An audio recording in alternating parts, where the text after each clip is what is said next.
Godspeed to the city streets.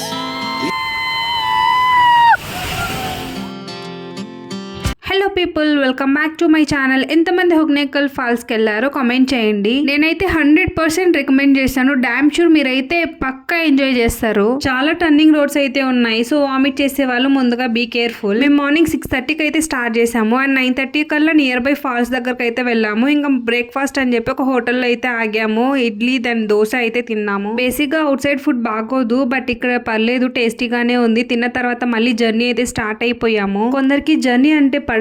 మా అక్క అయితే ఇంటి దగ్గరే వామిట్ చేసేసుకుంది. బేసిక్ గా ఏంటంటే మనకి బస్సెస్ లో కానీ ఆటోలో కానీ జర్నీ చేసేటప్పుడు మనకి ఫ్రెష్ ఎయిర్ తగులుతూ ఉంటుంది కాబట్టి వామిట్ సెన్సేషన్ అనేది ఉండదు. బట్ కార్ లో అలా కాదు, విండోస్ అన్ని క్లోజ్ చేసి ఉంటాం కాబట్టి మనకి వామిట్ సెన్సేషన్ లాగా అనిపిస్తుంది. మోస్ట్లీ ఫాల్స్ దగ్గరకు అయితే వచ్చేసాము. మిడిల్ లో ఏదో రివర్ ఫ్లో అవుతుంటే చాలా బాగుందని చెప్పేసి అయితే చూడడానికి అయితే వెళ్తున్నాము. ఇంతకీ ఎవరెవరు వెళ్తున్నాం అనేది చెప్పలేదు కదా. నేను, మా అక్క, బావ అండ్ మా ఫ్రెండ్ వాళ్ళ హస్బెండ్ అయితే వెళ్తున్నాం. యాక్చువల్లీ ఈ వీడియో క్రెడిట్ అంతా మా ఫ్రెండ్ ఇది, తనే తీస్తుంది. వీడియోలో నేను కనిపిస్తున్నానంటే మోస్ట్లీ తనే తీసింది. ఈ ప్లేస్ చూడండి ఎంత ప్లెజెంట్ గా, ఎంత బ్యూటిఫుల్ గా ఉందో. ఇంకా ప్లేస్ బాగుంది కాబట్టి ఇంకా వదులుతామా, ఫొటోస్ అండ్ వీడియోస్ చక్కా దిగేసాము. యాక్చువల్లీ అక్కడ ఒక బోర్డ్ అయితే పెట్టారు, బీ అవేర్ ఆఫ్ క్రొకోడైల్స్ అని, ముసళ్ళు ఉన్నాయి జాగ్రత్త అని. మేమైతే కూడా వెళ్ళాము. ఫైనలీ అయితే రీచ్ అయిపోయాము. తమిళనాడు అంటే వి షుడ్ నో తమిళ్ అనిపిస్తుంది. వై బికాస్ అక్కడ మ్యాక్స్ తమిళ్ తప్ప ఇంకా వేరే లాంగ్వేజ్ ఏది అర్థం అవ్వట్లేదు. ఎలానో మా బావ తమిళ్ మేనేజబుల్ కాబట్టి అలా మేనేజ్ చేసుకుంటూ వెళ్ళిపోయాము. మెయిన్లీ హొగ్నేకల్ ఫాల్స్ అంటే బోట్ రైడింగ్, సో ఫస్ట్ అయితే బోట్ రైడింగ్ అయితే వెళ్ళిపోయాము. మా బావ వాళ్ళు ఆన్లైన్ లో అయితే నంబర్ తీసుకుని మీడియేటర్స్ ఉంటారు కదా, వాళ్ళతో అయితే కాంటాక్ట్ అయ్యారు. ఏదో రెడ్యూస్ చేస్తారనుకుంటే అమౌంట్ ఇంకా ఎక్కువ చేశారు. ఇక్కడ ఏంటంటే బోట్స్ వచ్చేసి బోట్ రైడర్స్ ఉంటారు కదా, వాళ్ళే సపరేట్ గా తీసుకొని వచ్చుకుంటారు అలాంగ్ విత్ జాకెట్స్. ఈ బోట్స్ ని తెలుగులో తెప్ప అని అంటారు. నేను చాలా రేర్ కేసెస్ లో చూస్తాను. జనాలకి ఏదైనా వెరైటీగా చూస్తేనే కనిపిస్తేనే కదా దాన్ని ఎక్స్పీరియన్స్ చేయాలని చాలా ఇంట్రెస్ట్ చూపిస్తారు. మెయిన్ గా ఇక్కడికి వచ్చేది కూడా ఈ బోట్ రైడింగ్ ఎక్స్పీరియన్స్ చేయడం కోసమే. నార్మల్ బోట్స్ అంటే ఎక్కడన్నా ఉంటాయి, ఎక్కడన్నా వెళ్తే ఎక్కొచ్చు, బట్ ఇది ఎక్స్పీరియన్స్ చేయాలంటే ఇక్కడే కదా, కాబట్టి సో ఇక్కడికి చాలా మంది విజిట్ చేస్తూ ఉంటారు. ఫస్ట్ ఎక్కేటప్పుడు కొంచెం భయం వేసింది. నాకు ఎగ్జైట్మెంట్ ఎక్కువ అయిపోయి విజిల్ వేయడానికి ట్రై చేస్తున్నా, బట్ విజిల్ రావట్లేదు. చూడండి క్లైమేట్ అండ్ వ్యూ ఎంత బాగుందో. నాకు ఇది చూస్తేనే ఒకటి థాట్ అయితే వచ్చింది, లైక్ ఎవరైనా pre wedding and post wedding ఇక్కడ ప్లాన్ చేయొచ్చు కదా, చేసుంటారా లేకుంటే లేదా అని ఒక డౌట్. బోట్ లో చాలా బ్యాలెన్స్డ్ గా కూర్చోబెడతారు, అన్ని సైడ్స్ ఈక్వల్ వెయిట్స్, ఏది ఎక్కువ తక్కువ కాకుండా, ఎక్కడ మునిగిపోకుండా. అండ్ ఇక్కడైతే బోట్ రైడర్స్ చాలా ఫ్రెండ్లీగా ఉన్నారు. అందరి గురించి నాకు తెలియదు కానీ మా బోట్ రైడర్ అయితే చాలా ఫ్రెండ్లీ. లాస్ట్లో వచ్చేసి నేను ఒకసారి రైడ్ చేస్తాను అని అంటే ఒక 30 సెకండ్స్ అలా ఇచ్చారు నా చేతికి. అవును, నేను ఇంత కాస్ట్ ఎంతో చెప్పలేదు కదా. యాజ్ పర్ గవర్నమెంట్ రూల్స్ 1500 అంట, అంటే జస్ట్ కొంచెం దూరం మాత్రమే.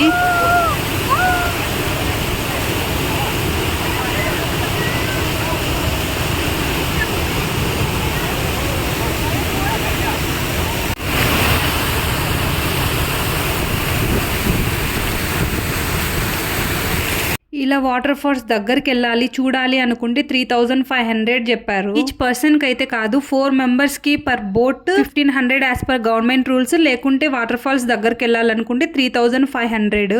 మేము జస్ట్ అడిగాం, 5 మెంబర్స్ ఉన్నాం కదా, 5 మెంబర్స్ ఒకే బోట్ లో వెళ్తామని. వాళ్ళు ఒప్పుకోలేదు, అస్సలు యాక్సెప్ట్ కూడా చేయలేదు. ఇంకా మా బావ వేరే వాళ్ళతో షేరింగ్ అండ్ మేము 4 మెంబర్స్ ఒక బోట్. అండ్ ఇక్కడ సపరేట్ బోట్స్ లలో మనకి స్నాక్స్ కూడా అవైలబుల్ లో ఉంచారు, ఫ్రీగా కాదు, కాస్ట్ కి. బోట్స్ లో కొంచెం దూరం వెళ్ళిన తర్వాత ఇలా మిడిల్లో ఒక బీచ్ వ్యూ అయితే వస్తుంది. అక్కడ ఏంటంటే వాళ్ళే ఫిషెస్ అంతా డ్రై రోస్ట్ అలా చేసి అమ్ముతారన్నమాట.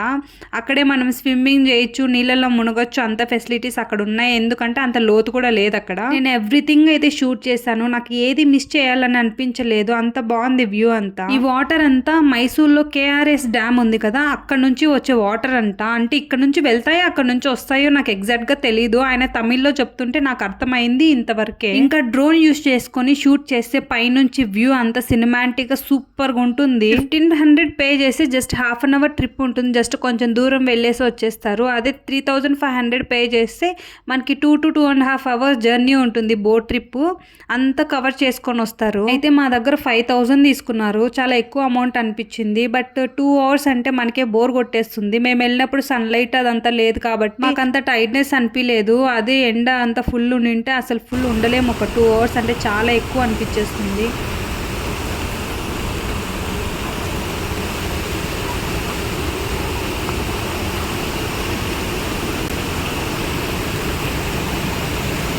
వీక్ డేస్లో ఎప్పుడు వెళ్ళినా కూడా పీస్ఫుల్గా ఉంటుందంట, అంత రష్ ఏం ఉండదంట. బట్ సండేస్ చూస్తే ఫుల్ ఎక్కువ రష్ ఉంటుందంట. ఇక్కడ బోట్ రైడర్స్కి చాలా పేషెన్స్, వాళ్ళ చేతులతో వర్క్ చేయడం వల్ల వాళ్ళ హ్యాండ్స్ అంతా స్లిమ్గా ఉన్నాయి ఎవరిది చూసినా.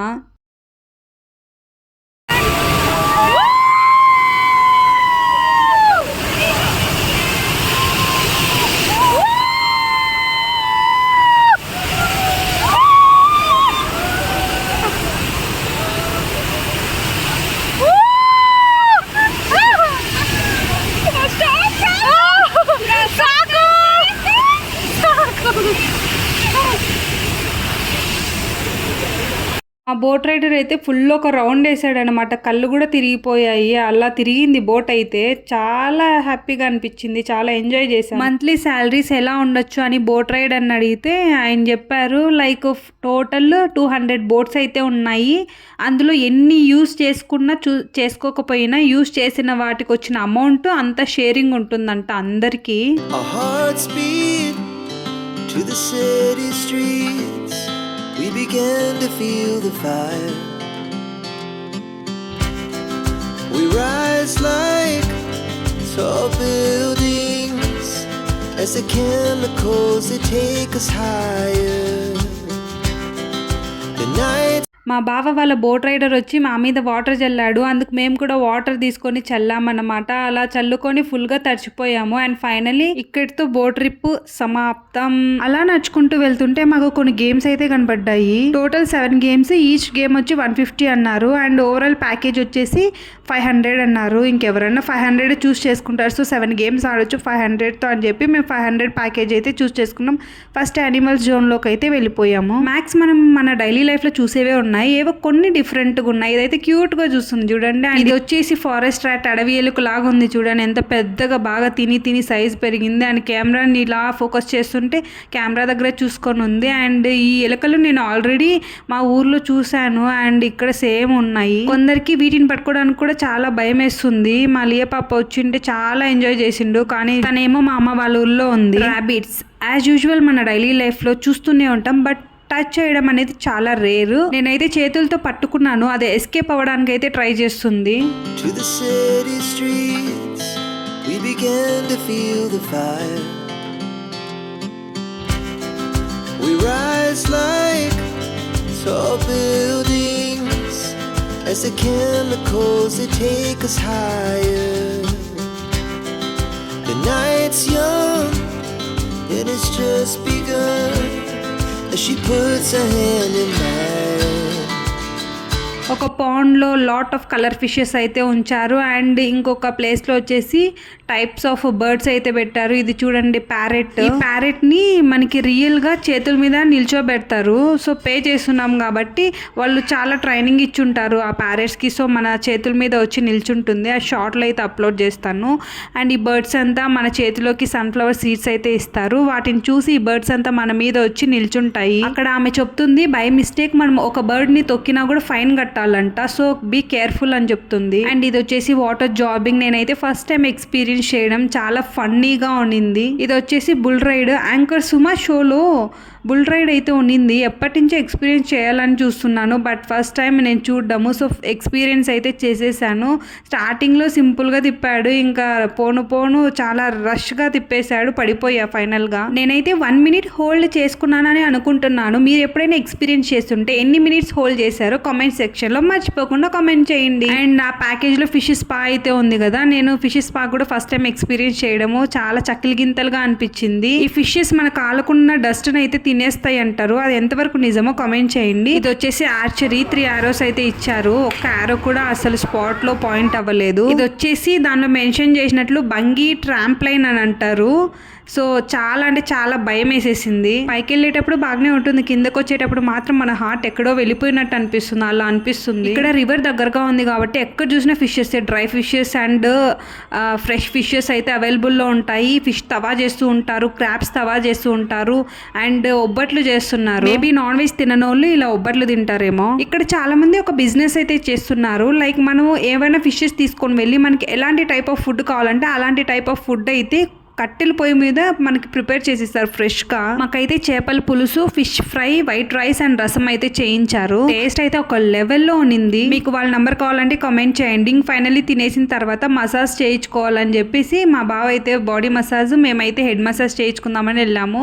హెడ్ మసాజ్ వచ్చేసి 200, బాడీ మసాజ్ వచ్చేసి 600. మార్నింగ్ 6:30కి వెళ్తే నైట్ 11:30 అయింది ఇంటికి వచ్చేసరికి. అండ్ మిడిల్లో ఇంటికి వచ్చేటప్పుడు అక్కడ తమిళనాడు పోలీస్ వాళ్ళు ఉంటారు.